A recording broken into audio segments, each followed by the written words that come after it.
I'm gonna do a lot of stretching this episode, so be ready for it. Mm-hmm. Hey, and welcome to Heads Up with Jeff and Sean. I'm Jeff. I'm the other one, Sean, I think. You have to know. I'm pretty sure. You have to know. I don't have to. You have to know. I don't. Where does it say in the podcast charter, in our podcast constitution, that we definitely did right, that I have to be sure of who I am? I'm just saying, like, a lot of stuff is assumed in the Constitution. Like, if you don't know who you are, like, how is the audience supposed to know? I mean, they can guess. There's only two hosts. That's true. Yeah, it is. Yeah, seems like I was making a bigger deal about it. Yeah. Yeah. You were way out of line. Wow. What a way to start the show. Yeah. I just hope that you feel foolish and you realize what a fool you've been. Most days I do. Yeah. So what's this podcast about? Because I sure as shit don't know. This episode specifically, or sure, like, yeah, that sounds like a good small statement. place to start. Let's start small. Day by day. Day by day. Day by day. You got me. I'm stumped. What does this say in our Constitution? We'll have to convene the Supreme Justices of the podcast if we want it. That's such a hassle. So-called Supreme Justices. They are. I put on a wig. I put on like a... Wait, you're one of the Supreme Justices? Yeah, you are too. We're the only Supreme Justices. Are you sure? Because I don't even know if I could say that word. Did you hear me say that? Justices? Yeah, I was going to gloss over it. Just let you... You could pretend it was a microphone thing, but... Yeah, we're deadlocked a lot. There's an even number of us. It's just a terrible way Wasn't thought through very well, but, now that it's written down, it can't be unwritten. It was in pen. You can't change words. Yeah, you can't change words. I mean, they're there. I'm pretty sure when I was a kid, I remember buying erasers that were specifically for pens. I know you're blowing up. It's what boss sent him emails. Let me just check this real. I'm not at work. You want to do a quick reply? Let me just... Sean, do you want to read that to the entire class? No, because it doesn't apply to me. Boop, delete, and I will never think of it again. Okay, please continue. Yeah, my great pen eraser bit. Yeah. Yeah, no, I'm really sad that we lost any piece of that. So I'm just saying I don't see those around anymore, but maybe that's because nobody really writes down things anymore. Yeah, well, it's not like pens and pencils have disappeared. I see them every day. Yeah, but certain accessories may have fallen by the wayside as they lose popularity, you know what I mean? No, name one. Trapper keepers? Nope, I see those. Lisa Frank is making a fucking comeback, man. Come on. I forgot you worked at a school. Yeah. Yeah. Good luck. Well, can you tell me if you've seen pen erasers lately? No, I haven't. Exactly. I don't know where they went. Wow. Instead of arguing with me, you could have just helped me make my point. Yeah, that's not really the vibe this podcast, or I guess any friendship I've ever had has ever had, Yeah, you could have helped me instead. And it's like, yeah, I kind of wanted to pile more garbage on you like an asshole, so I did that. Yeah, because, that pen eraser stuff was going to be gold, but now I don't want to do any more of it. So this is 2017. This is Wizard Year, as proclaimed by Grand Wizard Jeff, as I think of him. Please don't use the term Grand Wizard. The KKK have taken it. We're taking it back, Jeff. You're taking it back. I don't want that pressure. I'm sorry, it's too late. I said it. I said those words. And okay. How do you erase vocals? All right. Well, in the description, when you write the description for this episode, can you not refer to me as a Grand Wizard? Yeah, we'll see. I feel like, though, if you don't cut this part where you specifically asked me not to, like, you have to cut that, or I'm definitely going to be like, oh, I should totally do that. I'll cut it for the version I send you, so you don't remember. That's a good idea. There you go. Sean's Cut, a fourth, even more obscure, unnecessary podcast. I think things are funny, and yet they're only things that make more work for me. I don't know. I don't know. Like how. That's true. Yeah. Yeah, that's true. I'm not saying it's not funny. I just don't want to be part of it or have to do any work. I love making myself laugh, as witnessed by the pen eraser stuff I try to do. Oh, man. Have you seen those lately? They're nowhere. You can't find them anywhere. I write something down in pen, I flip it over, there's no eraser. It's so permanent, It's crazy. Oh, man, I feel like I nailed it. Don't try to build off that. So we're in the middle. We are knee deep in Harry Potter. We're watching the Harry Potter films and then talking about them. I don't want to say the things that we say aren't of any interest or have been said before, but I'm pretty sure that's true. What hasn't already been said? It's like, you know what I mean? It's like music these days, just recycling old music. You know? How many words are there? I'm pretty sure every word that's ever been invented has been said in some form of sentence. All right, here he goes. So. He's getting fired up. Here's another classic Jeff bit. Here we go. Worked up. No, you put too much pressure on it. Collapsing. It's collapsing. All right, so you got Stella going. Yeah, I'm working her up. I don't want to say it's because they're doing something in another apartment, and she's losing her mind all day today. But it's fine. It's fine. That's fun. Special guest today, coming in at half a foot high, 12.5 pounds. It's Stella. Stella, how are you doing today? Good. That's the key to good comedy is timing. So worked out real well. Your dog doesn't know shit about comedy. So we're watching the Harry Potter films, and then we talk about them. And before we get to that, which is what I think of as the good part, we have to go through the trenches of Kyle's Click, where we talk about our friend Kyle and his Facebook feed and Twitter feed that only we can see and not the audience, from which I derive no pleasure. Sean, are you going to let there be a quiet moment? You want to do Kyle's Click first, don't you? If you're waiting, I'm not going to let that be a quiet moment where you put the thing in. I'm tired of you doing that. Tired of you doing that. Oh, you want to do Kyle's Click first, don't you? All right, Kyle's Click. What do we got? Let's. The internet gave us a whole world of exciting new possibilities. So I guess this is a story of how it changed our lives. Maybe it will yours too. All right, here we go. I don't know where we left off because you ran through it so fast last time.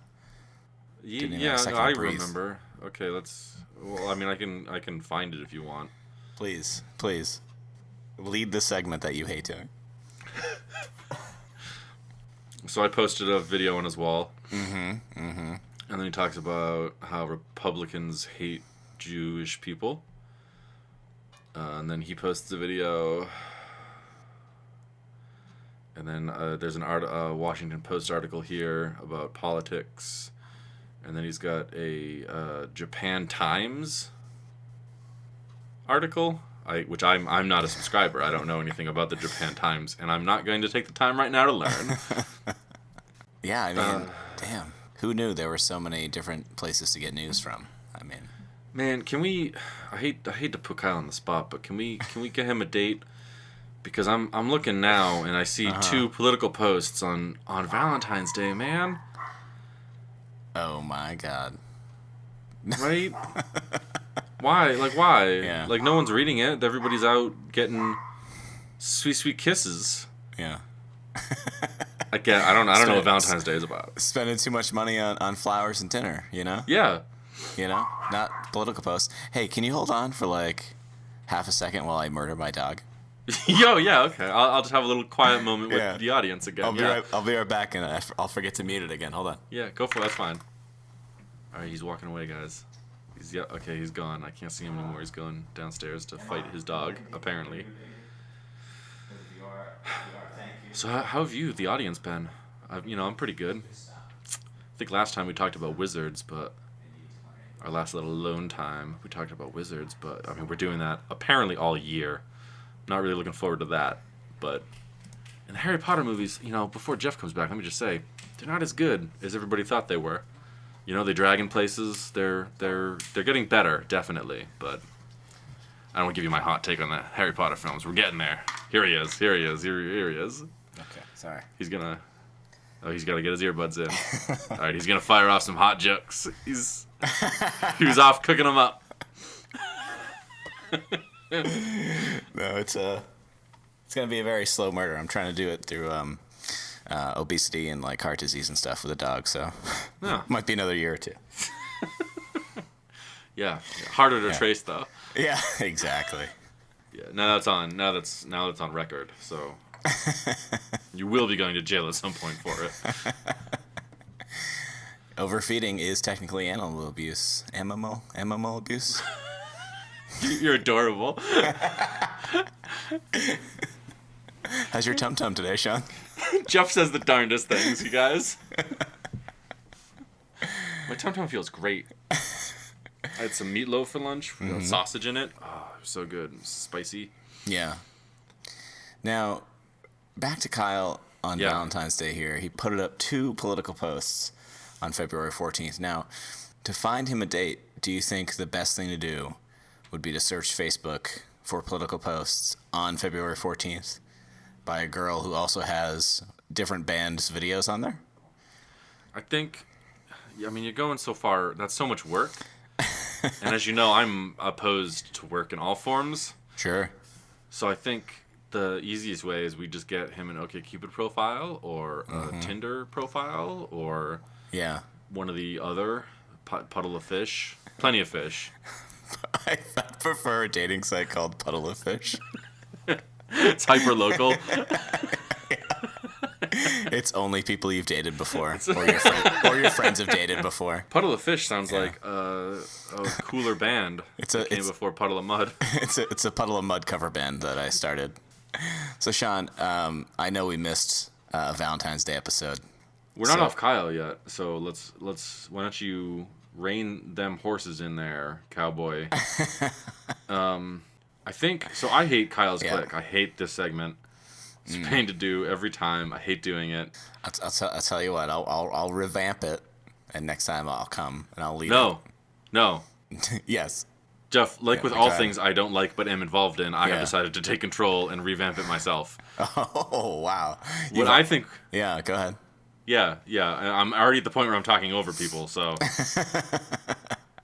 I think we make Kyle an OkCupid profile or a Tinder profile or a Puddle of Fish profile, and we talk about the kind of women that the person we think Kyle is nets, because we're gonna be the ones who have to fill out the profile, right? You see what I'm saying? Yeah. So we put stuff in that we think Kyle likes. And we're so confident that Kyle does not listen to our show that we're gonna get away with this. Yes.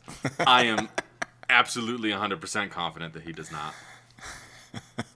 Well, wait, are we in the first 20 minutes? Maybe he'll listen to this soon. Who knows? It's getting close. Oh, boy. But you're saying we're going to create a profile on a dating website for Kyle. Fill out the form. We're going to have to, I mean, it would be better if we could convince him to go on dates and then give us a summary of each date. My assumption is that we know him so well and we're so good at filling out online dating profiles is that he's going to find true love right away and he'll be indebted to us forever. Now, how do we set him up with these people that we set him up with on the internet? What if we did this, Jeff? Okay, yeah, no, because that's a good point. I'm seeing my idea crumbling around me, so I'm changing tactics.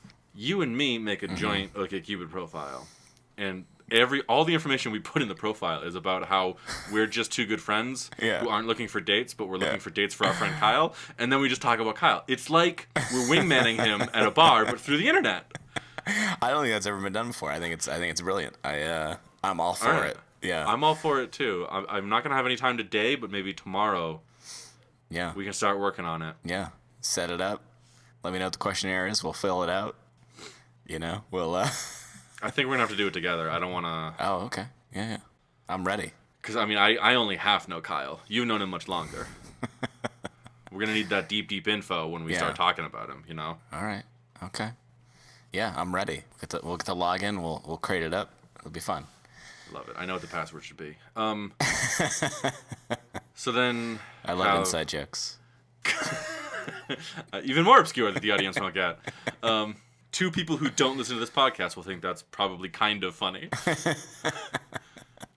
There's another post. He made a Facebook post of someone tweeting on Twitter. Yeah. Which is come on, respect your platform. Yeah. And then about how much it costs for the Trump family's elaborate lifestyle. Gold. It's gold. It's all gold.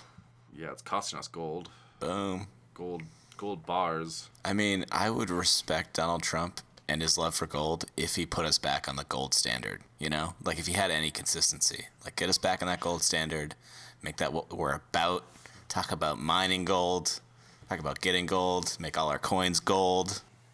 You know what I mean? Get rid of dollar bills and just use gold coins like we're ancient Romans. Yeah. It'll bring back the little satchel you have to carry around with gold coins in it. Yeah. You know? It's creating jobs. I think there's a much longer road for the actions needed to be taken for me to respect Donald Trump, but I'm not so easily purchased. I guess if he just gave me personally a giant chest full of gold, like he was a pirate, that might work. Well, that's just because you love pirates. I also love gold. It's worth money. I don't know if you know that. Wait a minute. Gold is worth money? Wow. Yeah. Damn. Yo, is your libertarian paradise gold standard economy crumbling around you?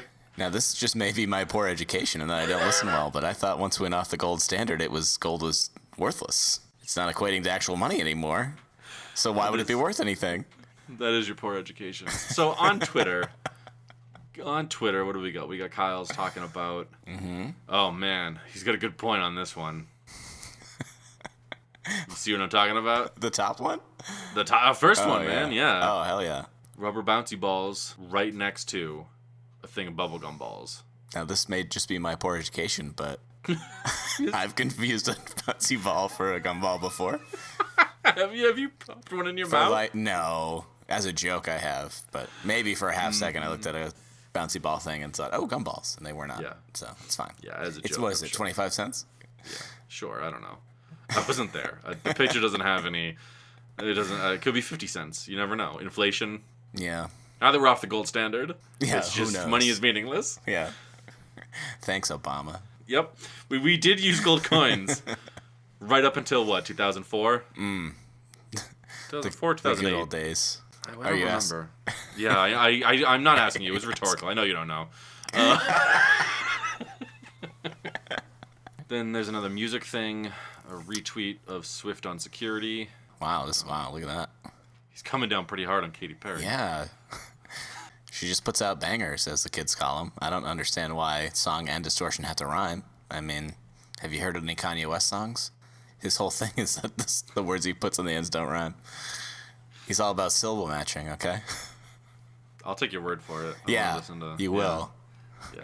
Hey, listeners, if you know what Kanye West lyrics are actually about in his song structure, please tweet at us at headsuppod on Twitter. If it's a long thing, headsuppod@gmail.com. I just want to fit that in everywhere now. Just why? Put it in there. I don't know. Okay. Well, you did. I did it. I shoved it in there. Okay. Yeah, you got it in there. Potter After Dark. You can't. Nope. We're not even talking about Harry Potter. When was the big game? You know, the big football game. Hold on. When did he tweet about it? Yeah, I think it was the 5th. That's why I'm asking. Yeah, I'm sure it was the 5th. Maybe, I don't know. Like, he tweeted about this is why he doesn't watch it, but he lives in New England. He has to support the Patriots by blood right. Yeah, exactly. That's why we made Tom Brady so handsome. Yeah, we had a vote on how handsome he was allowed to be. I mean, if anyone can find his like high school photos, oof. I have a bunch of photos shoved in a drawer somewhere that I never look at because most of those people died in a boat accident. It was very tragic. Everyone I don't still keep in contact with from high school that I don't ever want to talk to again, they died in a boat accident as far as I'm concerned. What kind of boat was it? It was tragic. It was a tragedy boat. I don't know why they got on it. It seemed like pretty obvious to me, but... And now they're dead. Yep. And guess what else is dead this segment? Harry Potter. We watched the third one, which is Harry Potter and the Prisoner of Azkaban, which also, by the way, does not rhyme. So, nice try, J.K. Rowling. Yeah, get it together. Get it together. So overall, first, how'd you like it? The movies are getting better. They also had the first time they have a different director than the guy who did Home Alone. So. Oh really? Yeah. Yeah, I haven't been following like who's been directing or anything. Yeah. I mean, the guy's name was Chris Columbus on the first two. Okay. All really? Right? Yeah. Oh. I didn't know that. That would have been funny. If I saw his name, it would have been like, oh, that's the I remember the history Christopher Columbus, but Yeah. now there's a guy. He's like, it's not the same one, obviously. He's just got the same name. So that would. Instead of discovering America, this guy discovered tropes about mischievous teens. So Yeah. So you like this one better than the last two, overall? yeah, and then I would agree. No, I would agree. I'm a big fan of time travel and stuff, so I always like to see that in movies. Yeah. Talk about that. That was. Oh, they slammed all the action towards the end of the film, Oh yeah, and like none of it anywhere else, which was a problem for me. Because it was just like, oh my god, I'm tired of him hearing about how someone saw Sirius Black, but then we don't see him or hear anything about like what happened or like. Oh, you don't know that guy? He's a murderer. Like, oh man. Okay. Anyways, He's got an angry face. I'll make that face for you, Sean. Wait, I'm not looking at you. I'm looking at my notes. Yeah, That's the is his- face. that is his face. For, yeah. for the listeners at home, I did a spot-on impression of the. Hearing some protest I'm on gonna your kill end. that dog. I'm gonna kill that dog. I did a spot-on impression. Comedy's all about timing. For the listener at home. For the listener at home, I did a spot-on impression of that photo of Sirius Black. And Where if you'll he's, excuse me, I'm gonna go murder my dog. Okay. Oh man, this is our third private time. This is our second private time in one episode. Jeff is just clapping at his dog. I don't know what that's about. Had kind of a long day at work. How you guys doing? I'm also so after Wizard Year is done, I get to declare the next year because Jeff declared this one. I might declare it X-Files year. Probably definitely something sci-fi, but just look forward 2018. We'll see. Mulder and Scully getting all up in it. Who knows? It's gonna be great. Oh, here he is. He's coming back. He's gonna put his little earbuds in. He always gets the wrong ear. No, there he is. Okay, here we go. Just gated her up here, so now the barks will be louder. Well, yeah, but then you can just look at her. When you make eye contact with the dog, they know what's up. That's what I've found, anyways. That's Yeah. For the listener at home, 2 minutes ago, I did a spot-on impression of that Sirius Black poster. Guys, you remember that? You remember when Jeff said he was gonna make faces at me? Yeah. Okay. Well, that's what he was doing. It was spot on. Nailed it. And it would have been so much better if my dog hadn't ruined it. No, I think she was adding to the comedy. So, The Prisoner of Azkaban opens the movie. It begins. We open on a teenage boy under a sheet in his bedroom, Playing with his And- wand. playing with his wand. You don't have to be crass about it. I feel like I painted enough of a picture. Trust the listener, Jeff. Trust the listener. We open up on a teenage boy hiding under a bedsheet in his room, and periodically, just an obese middle-aged man bursts in unannounced, just takes a gander, looks around a little bit, and then leaves. This is a different dynamic than I thought Harry Potter and the Dursleys would have after the events of the last movie. Very strange. Yeah. Well, here's a man trying to maintain any sense of control in his home. He's probably told Harry Potter, when you're here, I don't want you practicing magic. I don't want you reading about it. He's not allowed to do magic outside of school. It's like it's a wizard law that Harry Potter can't do magic. Like, Well, the Dursleys probably don't even want him reading up on it, studying, if you will. or hey, how about this? The kid's like 13, and he lives in their house. He probably has like a lights out time.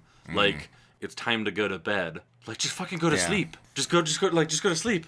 That's true. I mean, I didn't think of it that way. That he's just like, it's like 10 o'clock. You need to be asleep.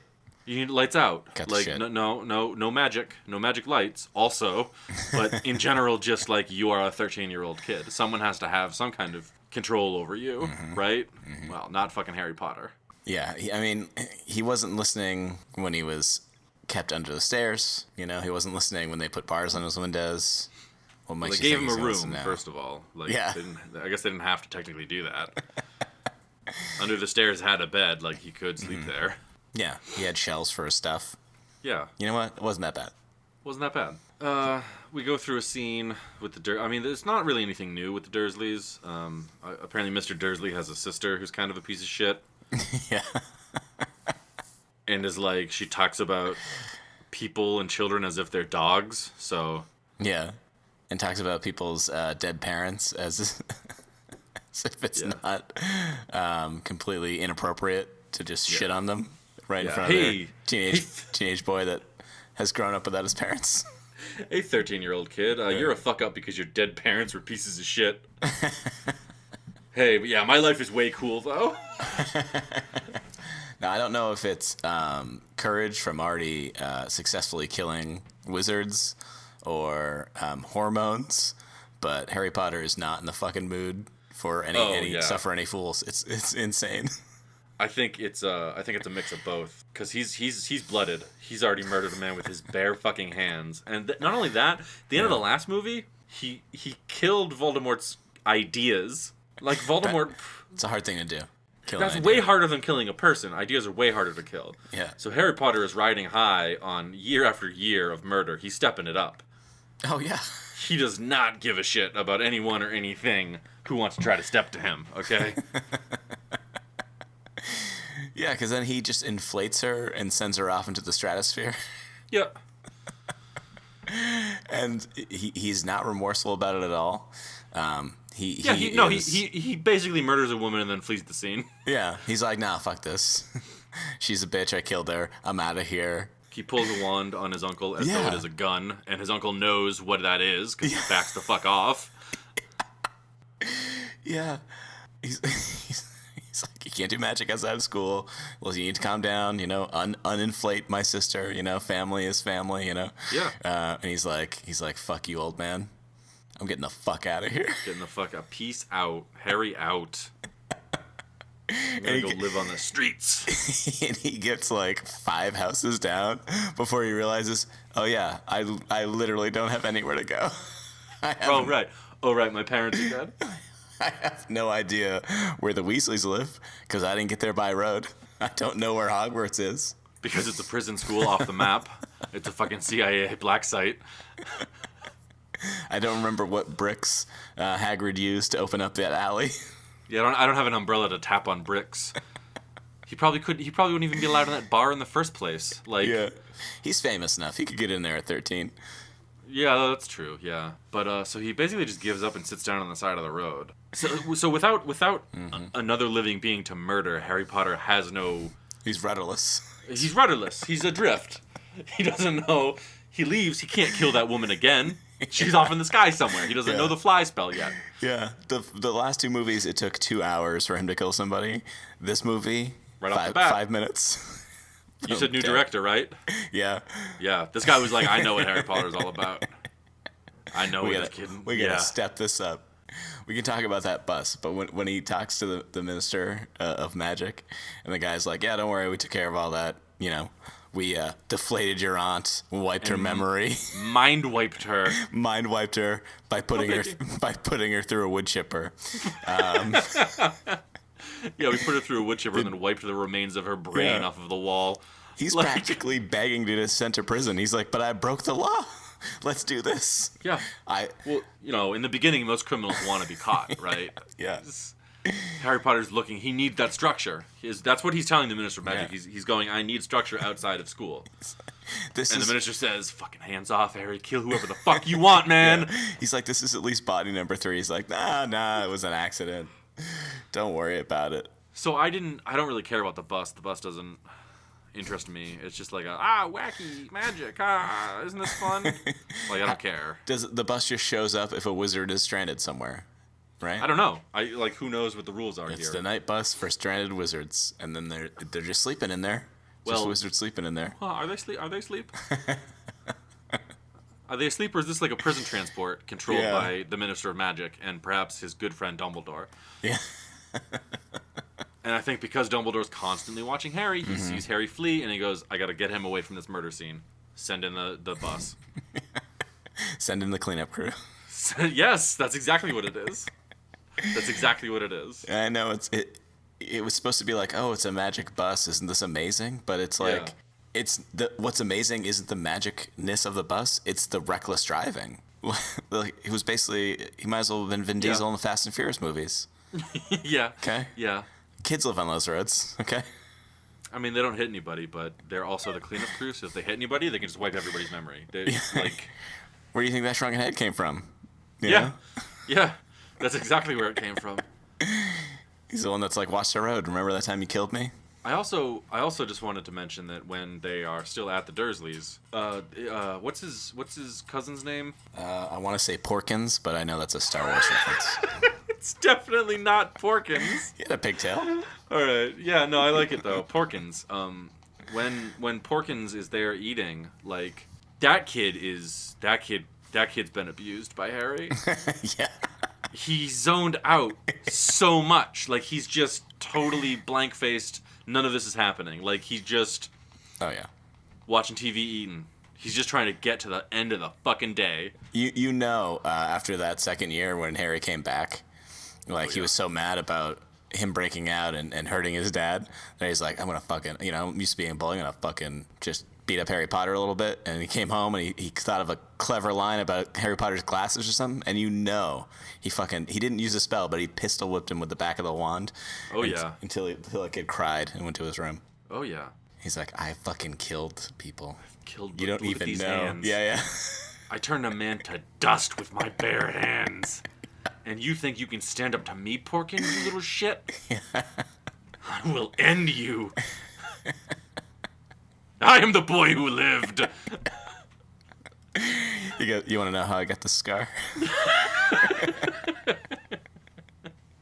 Yeah, so there's the night bus. Well, there's also the encounter with Sirius before the bus, where Yeah, for half a second, yeah. Yeah, but he also comes out of the woods snarling like a mad dog when he's looking at Harry, like his godson, who, like, I don't know, dog, maybe turn into a person and be like, hey, what's up? I'm your godfather. All that shit they say about me is a lie. Peace. He doesn't even know the lies about Sirius Black. He doesn't know who Sirius Black is yet. And, Right.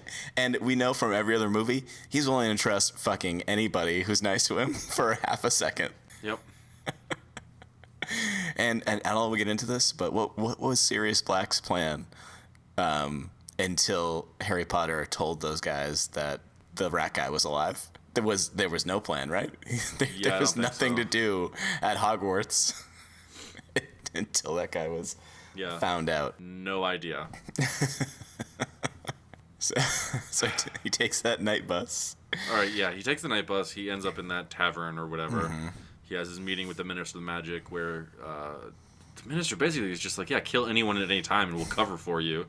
Yeah, and the reason it makes me think that they didn't mind wipe his aunt is that when he mentions that about like him blowing up his aunt, the hunchback laughs. Like, why are all the servants hunchbacks and like disgusting elves? Like, so I think they've been deliberately twisted with magic so that the wizards can have a good laugh. I guess I don't have any evidence of this, but yeah, I mean, there's probably got to be some magic spells where you can fix his hunchback, right? That lady at Hogwarts mends broken bones, or when people don't have bones in their hands, she regrows them. Yeah. Like, you can't tell me you couldn't fix that guy's back. So the only reason he has it still is because, fuck him, it's funny to have it. Yeah. That's like when later there's the lady going around knocking on the doors for room service, and one of the doors opens and there's just like a blast of screaming and light. Yeah. And then the door closes again. She's like, all right, I'll come back later. Like, whoever was in that room it was probably just like some dude. It was just like some wizard. And he probably just been like, nah, that's all right. Come back tomorrow. But because they're wizards and they can bend reality to their will, he just goes, who cares about the servants? Just the arrogance of these people. Yeah. It disgusts me. I'm just saying that they probably weren't paid employees. The guy with the hunchback, not a paid employee. No, why would you pay? You can just mind wipe them. Why would you pay them? Just once a week. I already paid you. Yeah. I don't know what you. Maybe you drank it away. Maybe you're drunk. I don't know. And I lent you $20 because so I'm gonna need that money back. You owe me. So I hope you have a night job. Yeah. So he meets up with the Weasleys. Oh, not interesting. They go. They're all on the train. Well, what's interesting, I guess not really, because they must be doing this so purposely now. But Ron and Hermione are definitely dating and just not telling Harry Potter. Just like I don't know. the way they're bickering about their rat and cat, and then Yeah. Harry Potter comes down, and they're just like, oh, hey, Harry, and then they're not like, listen to this asshole. They're like, you know, Well, I think they're putting in the suggestions they're going to date. Yeah. They're foreshadowing. I don't think they're dating yet. all right. I don't think so. I don't think there's enough evidence for that. Fuck your theory. I don't know. There's a scene, I think, when they kill the hippogriff or hippogriff, Hippogriff, yeah. where she goes and like cuddles right up to Ron when that happens, and then Harry Potter awkwardly just like puts his arms around both of them.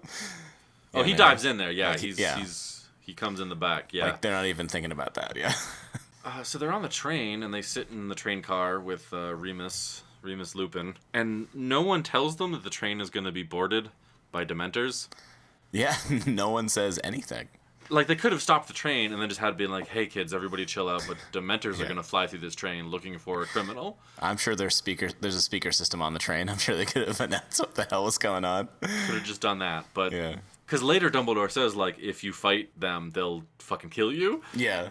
So anyone on that train who was scared into attacking by accident was just dead. Yeah. Crazy. Where's the safety measures? Yeah, you mentioned, especially because they're not people, they're referred to as creatures. Yep. So then what? There's sections in the beginning I skipped because fucking nothing interesting happens. Nothing interesting happens, Sean? No, not really. Hermione doesn't like the divination class, not because she can't do it, I think, but because she just innately doesn't like people looking into the future because they might see what she does, what her plans are. I think she was turned off by that class because the teacher was racist against mudbloods. Well, she's got to be used to it by now, though, right? Like, Still, but the teacher's like, if she's trying in class, and like, oh, I think it means this, and teacher's like, I don't know what she says, but she just goes on and on about how, like, yeah, like, you don't have Hermione the doesn't talent. have the talent and stuff. It's like, oh, shit. Well, that's not necessarily because she's a mudblood.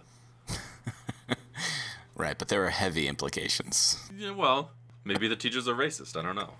And Hermione's stressed out from taking all those classes, like... Yeah, but why? She could just turn back time and take a 5-hour nap in True. a place that no one is. Like, Yeah, if I had that power, I'd definitely age too fast, taking too many naps. I'd be napping more. Yeah. Yeah. By senior year, I'd be 42, probably. So they have this new divination class. They get a prophecy or whatever. I don't care about that. That's not interesting. There's Hagrid's a teacher now. Yeah. This middle school reject, high school dropout. Been promoted to teacher. He's been promoted to teacher, from groundskeeper to teacher, and his first lesson is deal with this dangerous animal that can kill you. Look, again, I have to side with the Malfoys. Yeah. This thing attacks a student. It doesn't matter that the student you approached it too quick and didn't bow to it. I'm not going to bow to a horse with a bird's head. Are you kidding me? Yeah, here's an idea from, it may be something that people that go to school for teaching might do. Maybe on the first day, talk about that hippogriff and what you're supposed to do. You know what I mean? Practice it on a dummy, maybe. Look, we saw this reflected earlier in the last movie, too, when they get into a wand duel and no one tells them how to disarm each other or how to protect against it. Yeah. They're just like Harry Potter and your nemesis, Malfoy. Fight it out for our amusement. It's a dangerous animal, and I don't understand why it had to be killed instead of just, let into the dark forest with every other dangerous creature that's in there. Well, because it can fly, so it could just fly away. So I think this is Hagrid, again, probably the only good person in the film. I think Hagrid is showing Harry Potter that he can escape this school. Yeah. If you battle this horse bird, it will fly you away. That's all you got to do, man. Just anytime you need an out, Harry, hop onto Buckbeak. Yeah. Just let me know. We can get you out of here. Yeah. It doesn't have to be like this. Did you see how much gold you had in that safe? Right. So much. Yeah. I think that's Hagrid giving Harry a means of escape. Yeah. There's also in Snape's class when Snape takes over for Lupin, teaching defense against dark arts for a little while, and Snape teaches them about werewolves and the difference between what were some werewolves and animagus. Yeah. I just in my head was calling them animorphs. Yeah. The difference between animorphs and werewolves. Amalgamates. And it's like sometimes people can voluntarily turn into animals, and sometimes people can't help it. It's like Snape knew that Peter Pettigrew was alive, and that Sirius Black turns into a dog. Or maybe he knew... Well, he must know Sirius Black does, so he must be like, they're different. Like, the Professor Lumen's not going to be able to control himself. Lupin. Where Lupin...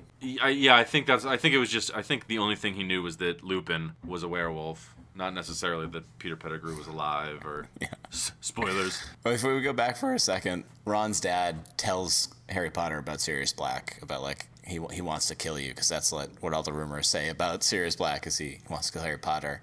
And Harry Potter's he says, don't go looking for him.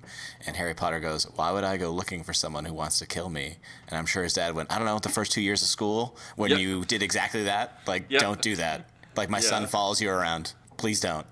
Please don't. Yeah. And we've got to go get the Sorcerer's Stone first, but this guy that wants to kill me is down there. And Harry's just like, fucking let's get it. Yeah. Let's get it. And the first lesson in the Defense Against Dark Arts is with a boggart now, so it shows what your fear is, and we find out that Ron has been traumatized by those giant spiders. Yep, permanently psychologically scarred. He wakes up from a nightmare about the spiders. Yep. Harry Potter does not look phased that he's talking in his sleep or having a nightmare, and just says, you'll get those spiders, Ron. Ron falls back asleep. Yeah, and it's been like a year. This has been plaguing Ron for like a year. And Harry Potter does not give a shit. He does not care at all. There's also there's like this mini subplot of Harry Potter tries to get to this party town near his school, but they won't.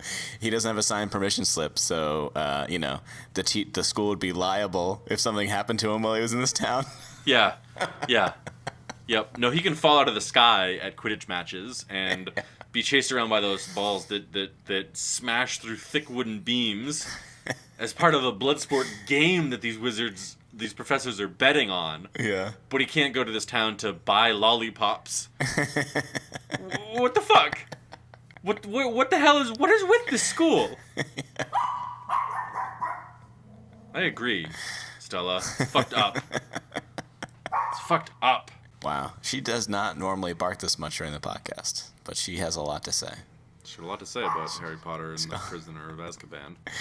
So, but while Ron and Hermione, whose parents have both signed permission slips to go to a town, who knows what significance that town has or what educational value that town holds. Yeah.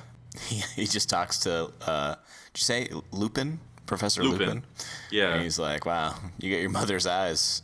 I knew your parents. Great. Does he do anything else with Harry there? I don't think so. No. Well, I mean, before Harry gets to the town, the Weasley twins, as they're pulling him into a dark stairwell... Oh, yeah, this is later. Say the phrase, come and join the big boys, which I thought was a lot more ominous than it turned out to be. Yeah. Just knowing things about this school, Yeah, I had no idea the invisibility cloak was going to be so useless in the winter. It's so obvious where he's at. It's because Harry Potter's a fucking moron. You put that thing in Hermione's hands, and she would be like the goddamn murdering ghost. No one would see her coming. Holy shit, you know what I bet Hermione would do? You know how when you're using the time turner, you're not supposed to see yourself? Holy shit. Just throw on the invisibility cloak and you can be in the same room. 12 of her would be in the same room, fucking kicking dudes' asses, knifing them in the throat, using goddamn kill spells on them.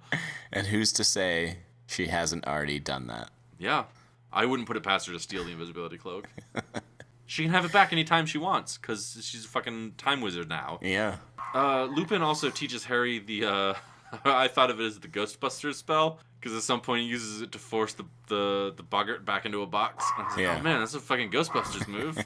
It's fucking pretty dope. Yeah, if he taught Ron and Hermione that, and the one random black kid at the school, they could have all forced it into the little thing and then moved it away. would have been perfect Yeah. for Ghostbusters. We'll get to your diversity student later. your quota student. We'll get to him. Also, when Harry learns the Ghostbuster spell, there were a couple things that happened here that just didn't add up to me. One, Lupin says that the Ghostbuster spell acts like a shield, and the Dementors feed on that instead of the wizard. Later, we see that apparently it like knocks them away. So I don't like, which is it? 'Cause I know when I eat something, I don't reel backwards through the sky. Like, I don't get pushed away by it. Yeah. yeah, I sit there and just eat. just feed off of it. So I don't inconsistency, or maybe Lupin's a fucking liar, or he's a shitty teacher. I don't know. Yeah. Well, he barely lasted a semester, so. Yeah. It also, at one point, he also was like, "Yeah, I don't pretend to be an expert." It's like, yeah, you should at least pretend. Yeah. You're in charge of classrooms full of children. Also, Harry says that the memory he uses is of his parents just talking to him. So this could be a memory from when he was a little baby before they got murdered. Or I think it might be, again, Dumbledore. He knows what he's doing. Remember when Harry finds that mirror? Yeah. And he sees his parents? Mm-hmm. I mean, I think he might just have this false memory now where he can see them and hear them. Yeah. He's just inventing these voices. And that's what he's using to feed, that's what he's throwing at these Dementors. Maybe that's why they're thrown away. It's a fucking lie. Oh no, this is a fake memory. The Dementors, I don't really understand why. Who's in charge of the Dementors? Like, is it the Ministry of Magic? I think it's supposed to be, but like secretly they're also all on Voldemort's side because they're like evil. Like you can just look at them and know that they're evil, and then everything you learn about them is like, oh yeah, it's like a fucking evil thing. So, don't know. This is the first time in the Harry Potter series that he's not killing literally something of Voldemort, right? It's just like Harry Potter and the misunderstanding of what is going on. Yeah. Harry Potter and the hysteria of rumors. Like, Sirius Black escapes, apparently goes to the school to cheer on the Quidditch team. I don't know. Or how about Harry Potter and Harry Potter takes a huge fucking risk when he knocks down Snape? Like, how about that? He's gonna knock him into this old lumber and just hope that he doesn't snap his neck, because he's down for a while. That's a wand disarming spell too, not like a fucking hurl you across the room. Harry Potter throws his spells with such force of hatred. Like, there's always an element of attempted murder in every fucking spell he uses. Hermione definitely had time to teach them the freeze spell that she used on Neville, where he just like stiffened up, fell over. She definitely could teach him that. Yeah. But Harry Potter's like, nah, I prefer to throw people. No, I want to fucking hurt this guy. I'm trying to calm the situation down. Let me knock out the professor. Leaving us only with this escaped convict and his friend, who we thought was our friend, but is not. As far as we know right now. Yeah. We did jump a little bit ahead. It's okay. We can go back as long as we don't hear ourselves. We can talk about the same scene again. Yeah. That'll save on costs, too. That's handy. They have... Okay, so this Buckbeak attacks Draco Malfoy because the kid runs at him. Whatever. Yeah. After the whole thing of not running up to him and how dangerous he was, Draco Malfoy's like, nah. also Hagrid like turns his back to have a private word like, hey, by the way, 13-year-old boy, I don't have any teaching experience, so like, can you fucking bolster my confidence? Because I'm like a high school dropout. How's it going? Great. You let me fly on a horse bird. I had a great time. Why don't you look at the other students that you brought out into the dark forest? There's like 30 kids out here. There's this scene where Hagrid's standing in the lake and he's skipping these big stones because he's like a half giant. I laughed out loud because he had to go in front of a council, and he was those were his dress-up clothes. That fur jacket. Sorry, oh man, you're right. I didn't even think about that. He dresses like a fur trapper from the old American colonial days. That's the fanciest stuff he owns. He wanted to look good. Well, I liked the look where he when he was bringing them to teach the class, and he just had a bunch of dead ferrets on his belt for no reason. Like, and you later find out that they're to feed the hippogriff, but none of the students comment on it, so he must like just have dead animals on his belt a lot. He's telling them about what's going to happen to Buckbeak, and the realization hit me. They put this animal on trial, and they didn't give Hagrid one when they thought that he might have opened the Chamber of Secrets.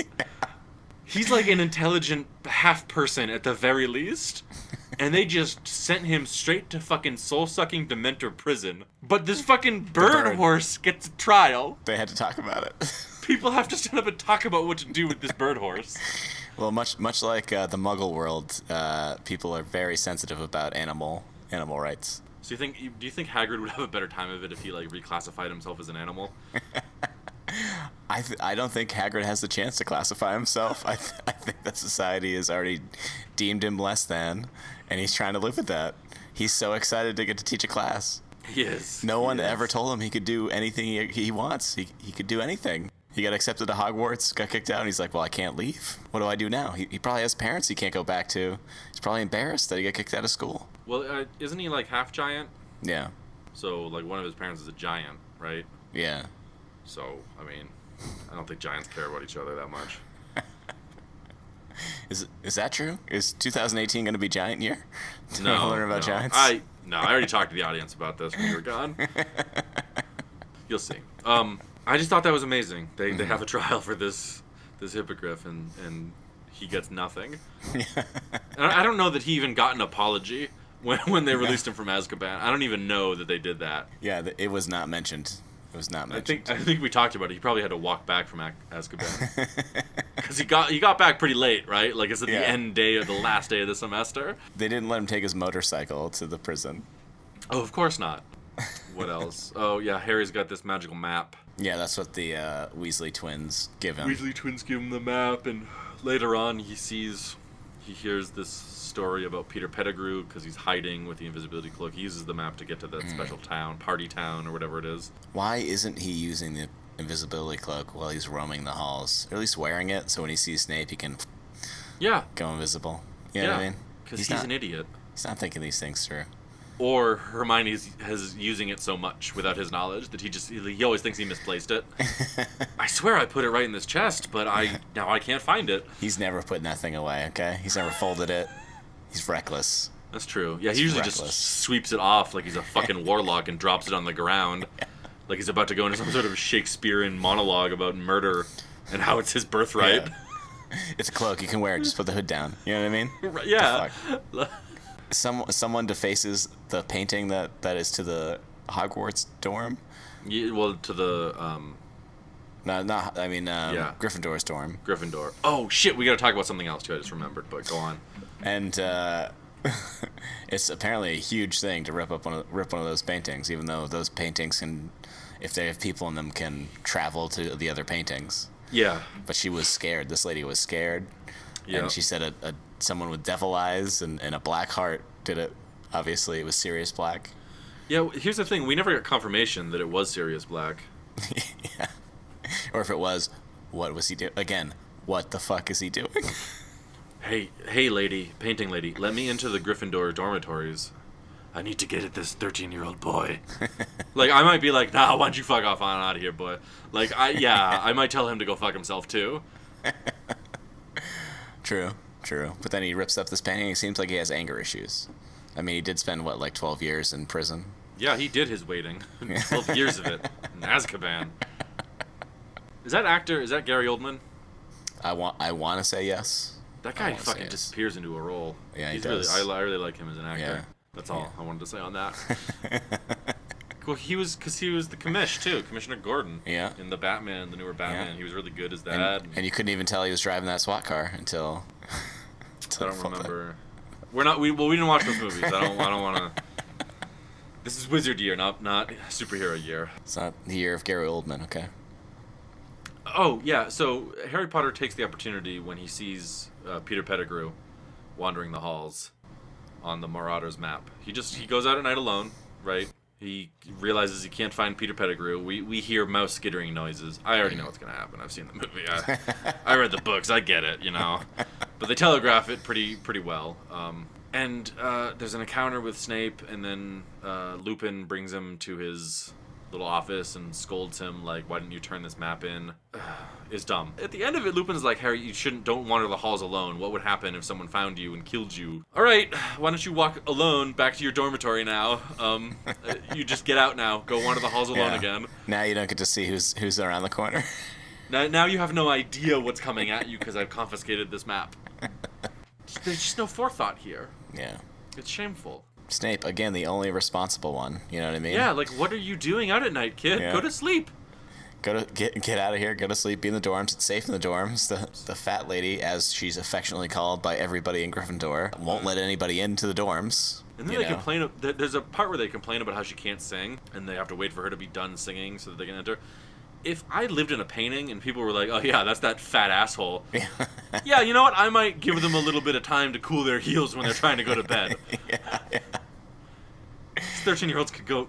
Oh my god, they can suck the shit out of my ass. I've been trying to swear less on the podcast, and you can see how that's going, but It's going great. I'm gonna keep trying. It's not a New Year's resolution, but it is.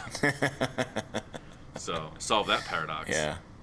Snape, now that he knows there's a werewolf about, he's trying to educate the kids about werewolves. Right. Like, this dude is... Oh, my God. He's so responsible. How do you crazy. defend yourself? How do you recognize one? He's like, write an essay about it, and Harry Potter's like, but what about Quidditch? And he's like... What about sports ball? He's like, fucking do both. You signed up for both? Do both. Yeah. Which, by the way, is also another... Like, that's a response you're going to get from any high school teacher who's not a piece of shit. Oh, no, you're right. Oh, yeah.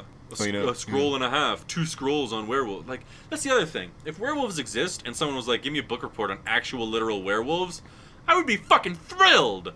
Yeah. That would be amazing. Are you kidding me? Especially, he runs into so many creatures that he's in danger of and he has to defeat, that you'd think he'd be all about learning, oh, werewolves are real. Let's figure out, if I encounter one, how do I kill it? Because guess what? I'm probably going to do that. At least brush up on it, right? Yeah. At least do the bare minimum of figuring out what these things are and how to fight them. At least see what Hermione wrote and then write down similar things, but change it up enough. You know, Snape's not reading all those. Well, no, he's probably got, like, a magical elf He's got to do it for him. He's got a teacher's assistant. Yeah. Dobby's cousin. That's the other thing I wanted to say. When they find the quote-unquote fat lady all torn up, there's that Gryffindor kid who he tries to say it commendingly. I'm the houseboy. I'm the head boy. Oh, head boy. I'm the head boy. Get out of my way. I'm the head boy. He does it like 3 times in that series of events. Maybe it's more of a authoritative sounding thing in England. The head boy. Come on. Come on, Jeff. John, come on. I'm the head boy here, okay? All right, up. but that's... Ooh, I'm sorry. As long as we're watching Harry Potter films, that is how you have to introduce yourself at the beginning of the podcast now. I'm Head Boy Jeff. I mean, it must not be that authoritative because nobody really listens to him because they're all shocked that this painting has 3 rips in it. It's such a surprise to them. Do you want to talk about Quidditch? I didn't even take notes on it. Well, first, before that, I want to... Hermione attempts to learn divination, and this professor is just like, you don't have what it takes, kid. Get the hell out of here. Hermione has to... She turns to physical violence. She's not just teaching Harry Potter things, she's learning from Harry Potter. Yeah. She throws the crystal ball away, and she hits Malfoy later. And punches him right in the face. Also, he immediately bursts into tears when she pulls her wand out. Yeah. Like, wow. It's like, hey, you're also a wizard. No, well, think about it, Jeff. Like, I think he's terrified because he knows a little bit of what she's up to. Because remember, in the last film, he was like, Dumbledore must be keeping this shit out of the papers. I think Malfoy knows that he's alone at this school when he goes to school. That's why he's always got those 2 kids following him. Because if he doesn't, fucking Hermione's going to catch him alone, and he's just going to disappear into a broom closet. You never see his 2 lackeys doing anything great, magically or otherwise. They're just there to keep an eye on him, to make sure he doesn't disappear. They're yes men for the, like, wimpiest kid at school with a big mouth. Well, I think Malfoy is going on the offensive to try to keep them off tilt, try to keep Hermione like, why is this kid mouthing off? Does he know something I don't? You know, I think Malfoy is pretty clever. I think he's playing a mind game with Harry and Hermione. I'm just saying, he's the only one so far who's been like, it's fucked up that Dumbledore keeps this shit from everyone else. Yeah.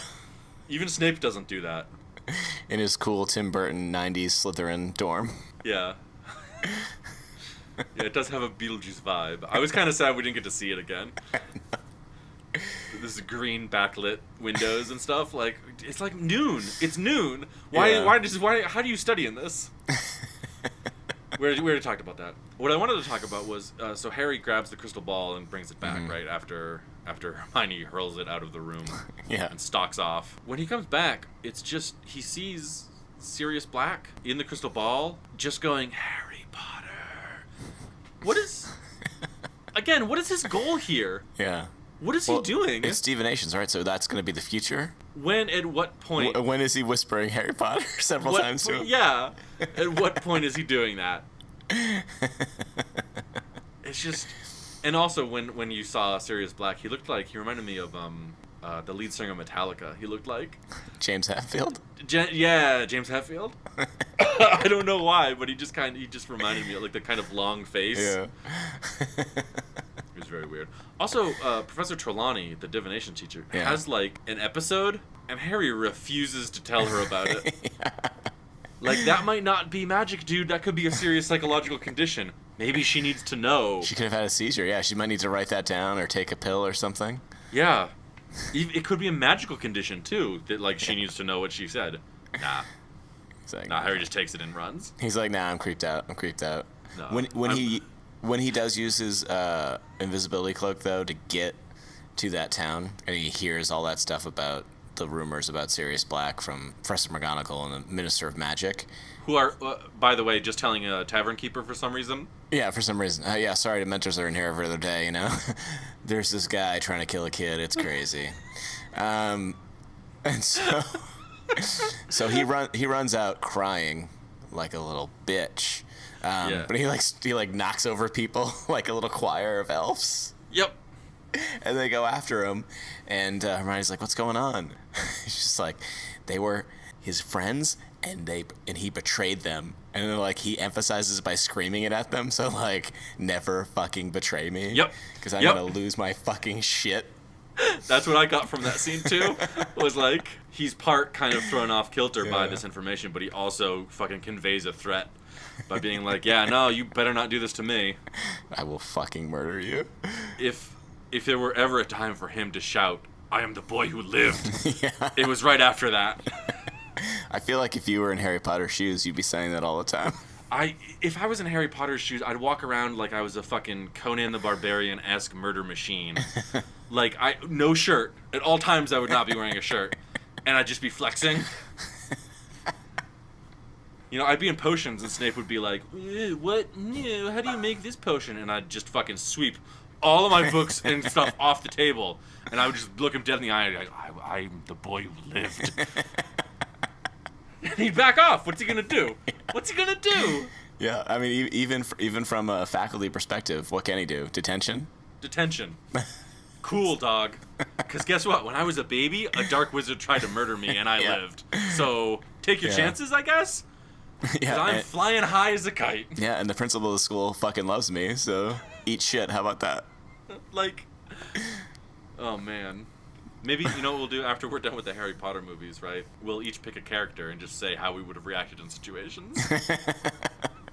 For the wrap-up. For the wrap-up. We'll do a wrap-up episode. Oh, my God. I promise I won't pick Harry Potter because I just did that. That would be me in every situation. I am the boy who lived. So, like, McGonagall is like, "Oh, I'm sorry, you don't have a permission slip to go to buy candy in this town." I'd just be like, "Oh, yeah?" I'm going to walk there behind you guys.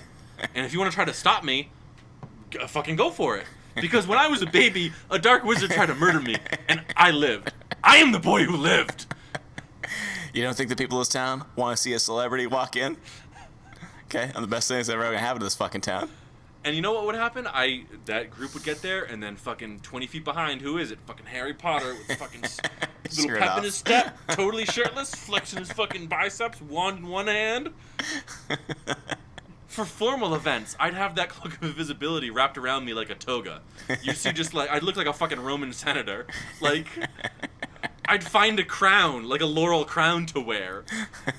Nothing is off the table for this kid. He'd grab the blood bucket from storage and just have blood, just decorate himself with blood. I'd grab it from storage and just fucking throw it on goddamn Malfoy for mouthing off to me. I'd write that paper about werewolves to Snape in it. I don't understand why he's not doing these things. I guess he's got a better whole. You know what it is? I think because he grew up, the Dursleys knew what they were doing. They held him down his whole life.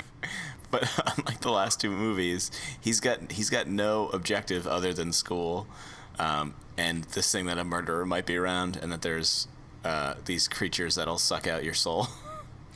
I think that's what earlier I said, like the first half of the movie. Yeah. Like they save everything for the end. Like the first, not even half, the first 2/3 of the film are just like Harry Potter goes to class and learns about Sirius Black and can't go to a town, but then can. Like it's like it is pretty. It's all set up, and like the payoff is okay. I didn't mind the dog fight, dog versus werewolf. I didn't mind the time travel stuff. Like I thought that was pretty well done actually, but it was a drag in the beginning. For so much setup, you actually would have thought that they would give Sirius Black actual motivation to be there in the first place. Yeah, like what are you doing here, dude? They didn't. You learned about this 2 nights ago. You've been terrorizing the school for a month.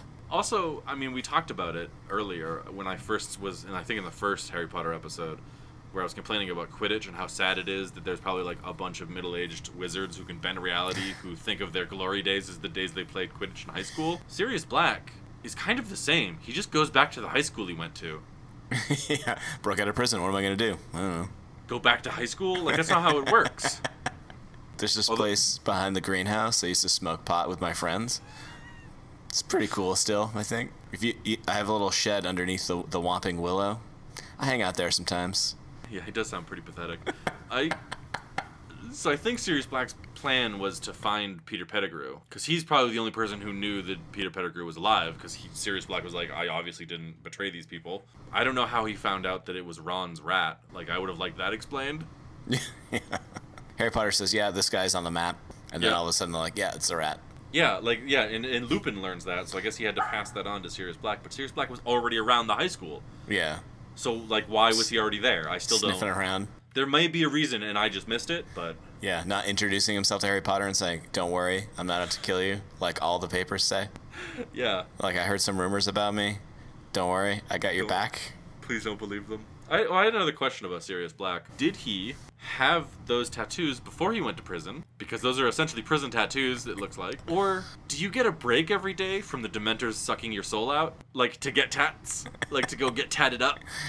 Well, he gets, they get 40 minutes in the yard and, some TV time right before dinner, but after that, boom, still sucking. All right, so they go to watch this bird horse die, and then they're leaving the bird horse, and all of a sudden Sirius Black is there, and it's nighttime now. Yeah, it's 7:30. It's getting dark. It's like, no, it looks as bright as any other day here, and then 20 minutes later, dark. Yeah, how far is Hagrid's shack? Because it doesn't look that far, but and he attacks Ron, which I don't know why he needs to drag Ron into this hole if he's going after the mouse, the rat, but Sirius Black not great at planning. He had 12 fucking years. 12 years to... Well, I guess he only knew about the rat for like 2 days. Yeah, he's a man of action. So they follow him in. They get... Hermione makes sure to throw Harry down the hole first, underneath the tree, just in case the dog's waiting inside to kill them. Just in case. She wants to know. She learned that move from Harry Potter when he told her about the basilisk. Yep. Yeah, oh yeah, no, we threw this professor down the hole first to see if it was safe, and she's like, fuck, that's a great idea. She probably wrote it down, because she's also a planner. It's the first good idea this guy ever had. Far off in the distance, you hear Dumbledore recovering from a crying fit, as once again, he wishes desperately that Voldemort had killed Hermione's parents. The shit would be done by now. Yeah, and there's so much, like, confusion, and no one wants to clear it up very easily. Like, if you want to kill Harry Potter, you're going to have to kill us. And he's like, oh no, only one person's dying tonight. And it's like, how about don't worry, I'm not here to kill Harry Potter. Give me that rat. Sorry, I bit your leg. Yeah. Instead, they start yelling at each other. Yep. That's just classic fucking movie bullshit. Like, where no one acts like an actual person. They're trying to raise the dramatic tension of the scene, and it kind of comes off as a little stupid. These are children's movies. Yeah. And then Snape, apparently the only other teacher besides Lupin, and Lupin is working with Sirius Black, who cares to figure out where Harry Potter is, the person that everyone believes Sirius Black is out to murder. Yep. Like, I haven't seen Harry Potter stalking around the halls giving me angry looks in about an hour. I better check in on this. Yep. Snape, once again, the good guy. And what he shows up, and what does he see? Okay, so Ron is lying down in the corner with blood all over one leg. Hermione's kind of standing in a corner as well, scared, with Harry Potter. They're both a little beat up from the tree. Tree beat them up. Kind of. Does he know that the tree beat him up? No. Or does one of these two scary adults, one of whom's a werewolf, the other is a dangerous psychopath just released from prison? No, escaped from prison. Escaped, sorry. There's no rehabilitation in the wizarding world. No, of course not. There's no trials either. Not for half giants. They're not real people. They burn through some exposition in that shack really quick. Yeah, they wasted 2 hours and then they're like, oh shit, we have to have an exciting movie. Like, I don't know why they couldn't have, I don't know, let that drip out slower. Yeah. Some of the information hint a little bit more, but Again, where you say like Sirius Black is like trying to high school were his glory days. Yep. They insult Snape by talking about how he's mixing his potions. Like instantly. they make an old high school digs at him. Yeah. They turn into these fucking jock bros. Oh, what's up? Oh, you gonna go mix the potions, bro? Like And Snape, rightly so in that moment's like, please give me a reason to fucking just destroy you right now. yeah.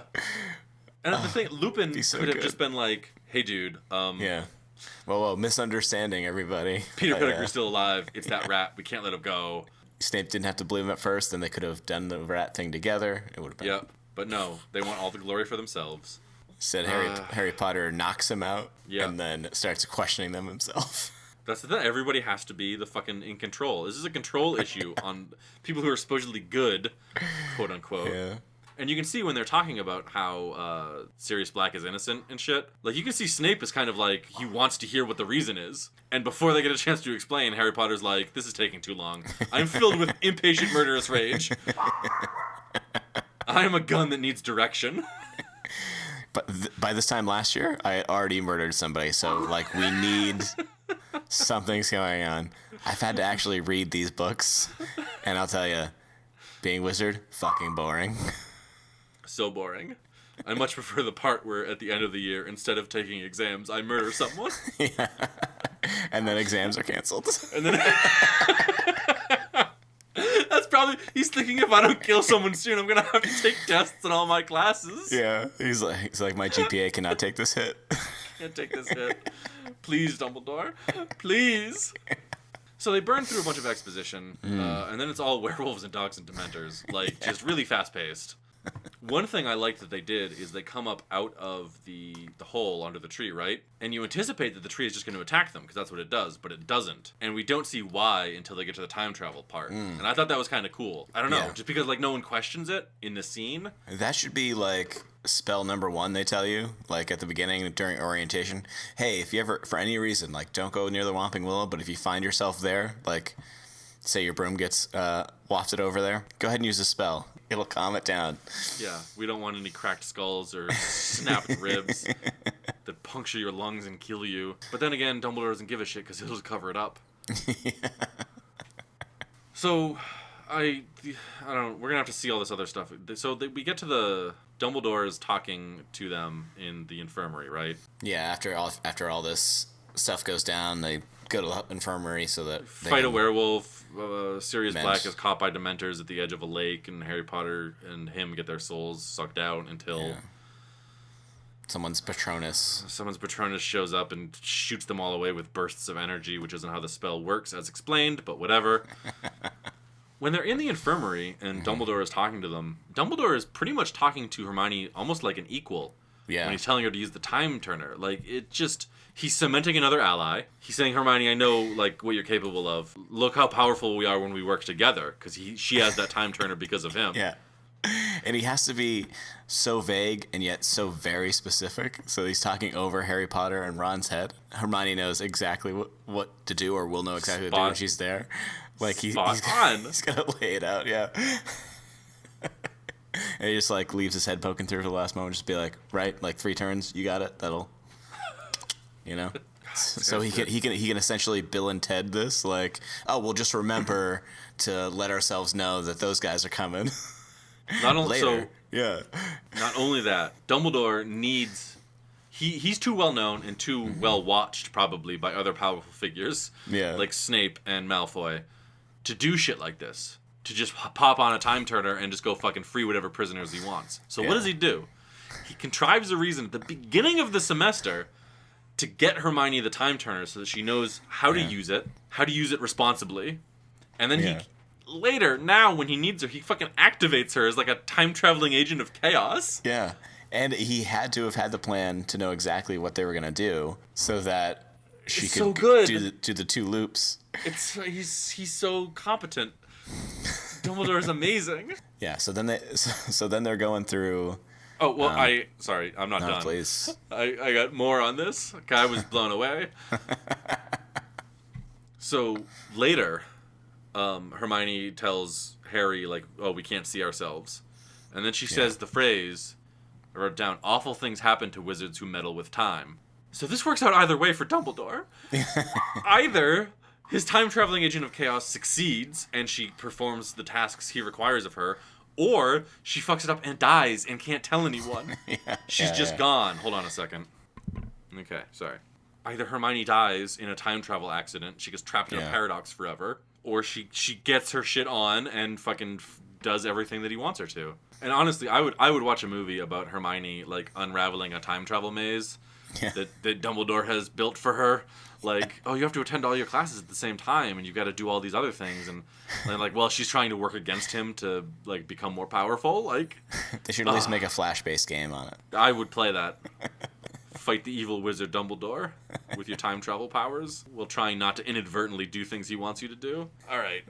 So then they do time travel stuff. Did you... Well, because my instinct when he sends me back in time for that, the only thing I know where he messed up other than saving the Hippogriff is they let Peter Pettigrew get away. So I'd be like, he ran off that way, let's hang out there. But that's absolutely not what they do. And apparently it's because they didn't know, but that they have to go and get Lupin to follow them and then save Harry Potter himself. But I would have just been like, yep, got him. Sirius Black's gonna be found innocent, and this guy's gonna go to jail. Great, we did it. And then it doesn't work out because then I, Harry Potter, die because I don't go back to save myself, or I get killed before that when the werewolf kills me. But I knew I could do such a powerful spell because I'd already seen myself do that powerful spell. Doesn't really add up there, buddy, but that's time travel bullshit. I mean, I guess. Yeah. And also they top the night off by breaking a felon out of jail with a bird horse that they had already helped escape justice. Yeah.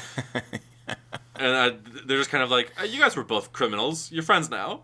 Yeah.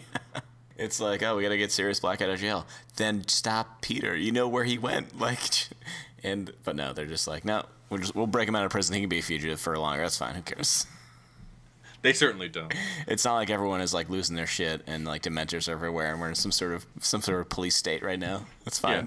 Well, it's normal for these students. They're they don't know where the school is. They don't know how to get home. So, what do they care if it's ringed with death spirits that suck out joy? Final thing on how amazing Dumbledore is. Okay, I'm just so impressed with him. They get back to the infirmary, right? And he's just coming out of the door, and he says like, "Is it done?" And they're like, "Yeah, we did all of it. We did it all." And he goes, "Did what?" And just fucking ghosts away. He's just gone. So all at once he's going, "Yeah, okay, I'm gonna maintain." He's maintaining deniability. He's showing them that he's gonna maintain. Like no matter what happens, he's just like, "You guys are on your own. Fuck you." Do exactly what I say, but do not involve me. Don't involve me. I don't need it. And then they just don't tell Ron what they just did. Yeah, they went on a secret time travel adventure, and he's not allowed to ever know. He's like, "You guys just disappeared. Now you're right there." And they're like, "Who can be at 2 places at once?" He's like, "Nah, I didn't say you were at 2 places at once. I said you were there, and then you showed up right here." Yeah, like a teleport spell. Of your some joke kind doesn't make sense. And they go, joke is... I'm kind of surprised they didn't freeze frame roll credits right then. They both jump up in the air. Some really great displays of wizardry from Dumbledore. We're really getting into wizards, and what you were explaining to me, wizards are preparing, and they're learning how to defeat their enemy, and that's right. you know, there's two good examples of that so far. Dumbledore, Voldemort. Yep. But Voldemort can't figure out how to take over a high school, so. Yeah, he can't become the principal of a high school, so Yeah. kind of hard to respect him. Everyone loves their high school days in this movie. Voldemort wants to get back to the high school with Sirius Black. I know. Like, it's kind of sad, isn't it? Like, Dumbledore never left. I'm kind of grateful everyone I knew in high school died in that boat accident. And I don't ever have to talk to them again. It's kind of nice. Oh, shit. All right. Candy hearts. How'd you like them? I don't really like them. Yeah. They're bad. I don't remember liking them either. Are the different ones different flavored? Do you know? It's only slightly. Like, less so than Necco wafers are differently flavored. Do you have the bag with you? Can I yeah. see what ones you bought? It's, there must be different brands. This is Bratches. Okay, yeah. Yeah. Alright. Green, purple, white, yellow, and orange. Yeah. I don't think I've ever had that brand. I don't think I have had either. I don't know who makes the boxes, but all I could find was this bag. The Sweetheart ones? They're Yes. called Sweetheart candies. Do you know who makes those? No. Is it Necco? Yeah. But they're also not good, right? Yeah. Yeah, I don't know how that happened. Maybe they're just Yeah. thicker and maybe the ink on them. I don't know. Yeah, they've got like they're chalky, but there's almost like what would amount to a creaminess, but not really. You know what I mean? Yeah. For like half a second before they're just disgusting. But I thought you'd like them because they remind me a lot of Necco wafers. You know? The Necco wafers are like thin and they snap and dissolve pretty easily. Yeah. But the candy hearts you really got to crunch through. It's more of a chore. Yeah. It is, yeah. But you get fun sayings like "You are mine." Ah, thanks. Yeah. Yeah. And Got him. awesome. You know. All right, So all right. That's not as XOXO. good. That's not as good. Hey, chill out. Yeah. Chill out. What do you the line right before a signature when my grandmother sends me a birthday card? XOXO. Get over yourself. It's a little aggressive sometimes. Like if the XOXO is really big, it's like, all right. From your grandmother? No, I don't think my grandmother ever puts XOXO. Oh, Like she writes the word love and then a comma and then sorry. I'm sorry for your loss. she Grandmother hasn't put that in the card yet. But No, I'm just saying. I'm saying I'm sorry for your loss because your Wow. grandmother doesn't love you as much as my grandmother loves me. we There's can't a be rank. we can't be sure of that. I mean, your grandmother writes XOXO. Does she also Yeah. write love? No, she talks about how much she loves me in the words that she writes on the card. So, sorry. You're saying XOXO is better than love? Yeah, there's a strict hierarchy of Really? grandmother slogans. Yeah. No, it's short for hugs and kisses, right? Yeah. Which is the hug? Which is the kiss? Is the O the hug? Yeah, I think so. It's to represent the encircling of arms. It's crucial in every human society since human societies have existed. And the X is a kiss then? What is it? Yeah. What's with that? Yeah. Well, how does that represent a kiss? Doesn't make any sense to me. I don't know. I'm not even a woman, much less a grandmother. I didn't come up with the fucking code. I just understand it because my grandmother loves me more than your grandmother loves you. Hold on, I have to aggressively chew this. Yeah. Yeah. Did you get heartburn from eating those sweethearts? No, it just doesn't taste good. Yeah. Okay. I don't know.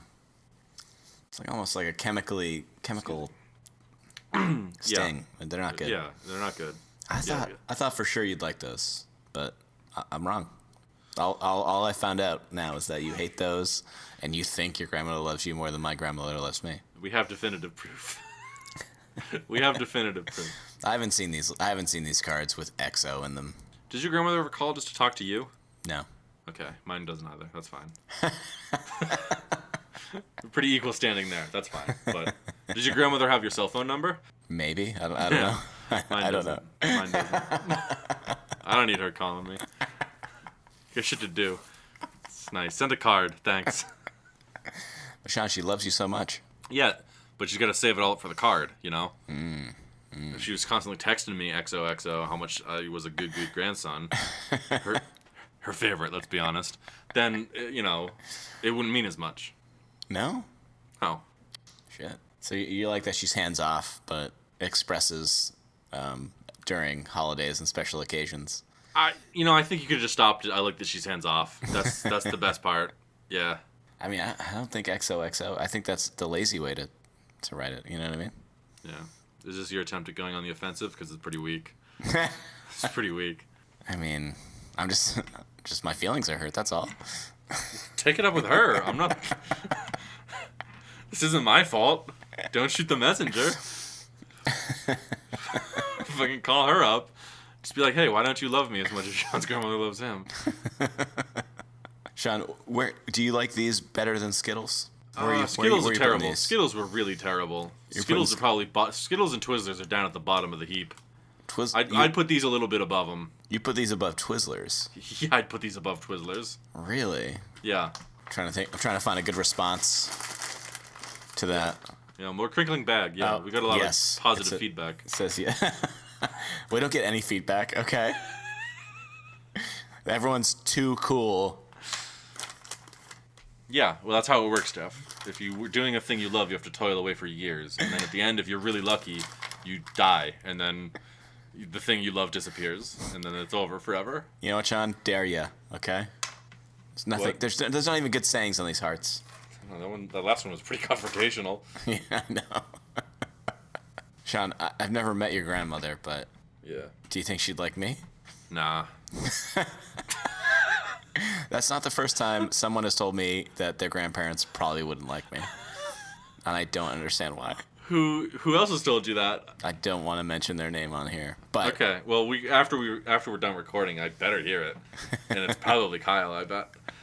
no, I met his grandparents, and they did And they definitely don't like you. no, and they did like me. Okay, and they did I'm like sure. me. Yeah. But what's wrong with me? Why do you think old people won't like me? It's just grandmothers, I think. Maybe grandfathers, too. Is it 'cause- If you could find a childless old man and a childless old woman, maybe they'd like you. Okay. Is it? But I think...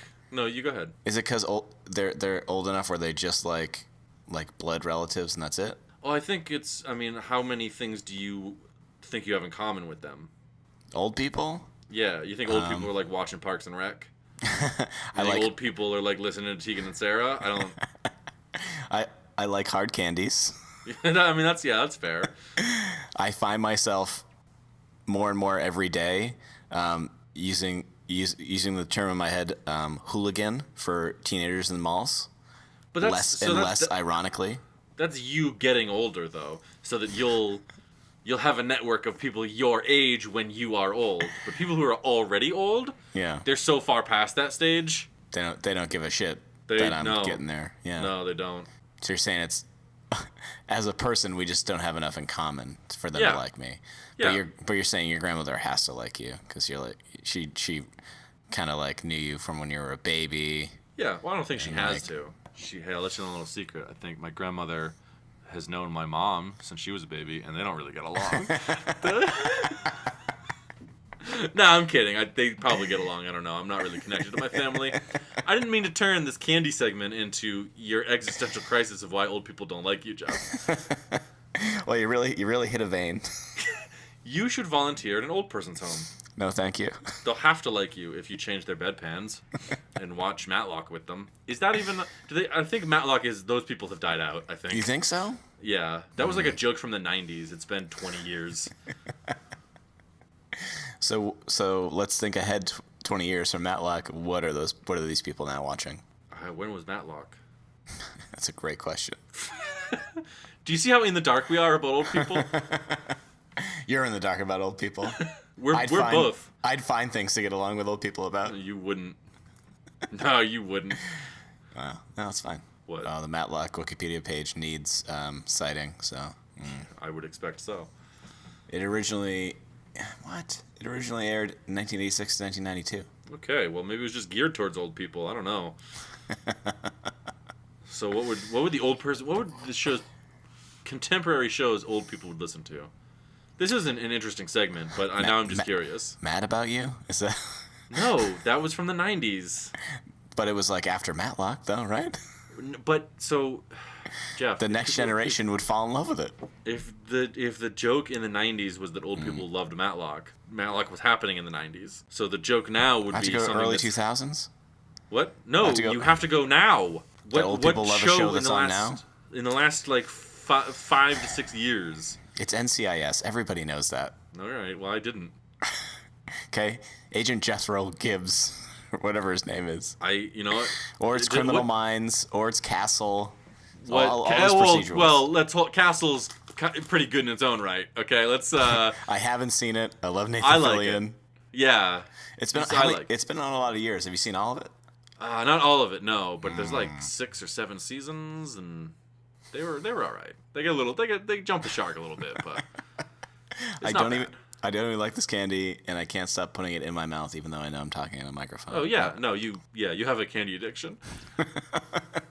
Jeff, let me just before we leave, let me just what show is your grandmother's favorite? My grandmother? Is the Bible a show? She really likes that. No, okay, no, it's not. My grandmother's really into Steve Harvey. Like Family Feud, Steve Harvey? Or the Steve Harvey show, like the talk show that he does now? Both. Because when those shows come on, don't call her. Because she's not going to answer. It's Steve Harvey time, okay? I don't know if it's the stash. I don't know if it's the attitude. I don't know if it's the bland milquetoast humor. Something about it clicks, though. Just saying. Yeah. I don't know. I don't know what my grandmother's favorite show is. Maybe that's why your grandmother loves you more than mine loves you. Yeah, probably. Yeah. Pay a little attention. Jeez. I've got to learn to put in the work, you know? You get out what you put in. Yeah. And, it's a lesson I've learned. Yeah. This one was worse than the last one. All right, we're wrapping it up. That's been Heads Up, the podcast. This one's really gross. Jeff is compulsively eating. The point in which Jeff... So when we get candy, Jeff doesn't just get a little of it. He buys, like, bags and bags of it, and then just eats it the whole week. How do you know if you really don't like something unless you really give it a shot? You know what I mean? No, I don't. That's been Heads Up Pod. We're done with it now. We talked about Kyle. We talked about Harry Potter. We talked about candy. That's that's it. That's all of it. We've done the bare minimum of what we've decided. Done the absolute bare minimum. We're going to rework Kyle's click. I think my idea's good, but let's see. I like it. It might be illegal. We'll see. Actually, no. I think if we were impersonating Kyle, it might be, but we're not going to. Here's it. We are going to have to hang out at some point, Jeff, because we need to take pictures of you and me together to put on there and then be like, no, not either of us. If we think you're a good match, we'll send you a picture of Kyle. Once we've vetted you thoroughly. Once we've vetted you, we want to make sure. Kyle cares about personality. That's right. I wanted to make a crude joke there, but I didn't because I respect Kyle. All right. That makes one of us. What was the joke? I have to hear it now. I was just going to say, and big old titties. Oh, no, that's just sexist. That's not a joke. That's just sexist. Oh, no. And now I'm sexist for laughing. Did you know that? If you laugh at something, you get classified immediately? Oh, I did not know that yet. No. Yeah, if you laugh at something inappropriate, you're either a racist or a sexist nowadays. That's a fact. Oh, wow. Yeah, Damn. I heard about it on the news. It's a whole big thing. I've got to do a lot of reflection now. Really come to grips. No, I'm kidding. I was just saying that to make you nervous again. I know you're still off kilter about the whole grandmother debacle. If you want to tell us about your grandmother and how much more she loves you than Jeff's grandmother loves him. Yeah, hey, if you want to shout out that your grandmother loves you more than my grandmother loves me, tweet at us at Heads Up Pod. If you want an email, you could email if you really want to tell us a big long story about it. Big long stories. Hey, and you know, no one's saying anything yet, but I'll tell you what, you know, we may, if it's good, we'll read it on the podcast. I don't know if that's actually incentive, probably not, but send them out. Not. Send them out. headsuppod@gmail.com. That's our email. That's our email. Which I'm sure they got because you said Gmail, but is there anything else we need to convey before we're done here? No, I think that's it. I think we're done. Okay, there we go. Stella that was Stella. Yeah. I was during the podcast and still am and will continue to be Sean. I am Jeff. I played Jeff during this episode. In real life, I'm also Jeff. Oh, I'm sorry. No? What's your rank? Aren't you what's head it? boy? I'm Grand Wizard Head Boy. Oh no! No! No, those two things together are the worst. 'Cause it sounded like there's a hyphen between wizard and head. Grand Wizard Head Boy. Like you give wizards a head. Head Boy Grand Wizard? No, just say head boy. All Grand right. Wizard is a KKK thing. Did you not know that? I didn't cut it out. So everyone's going to know that you're lying right now. It's called a callback, Jeff. I'm trying to make this podcast funny. And I'm telling you, it's an uphill struggle. I've been Head Boy, Jeff. Okay? This has been the podcast. Toodles. Toodles.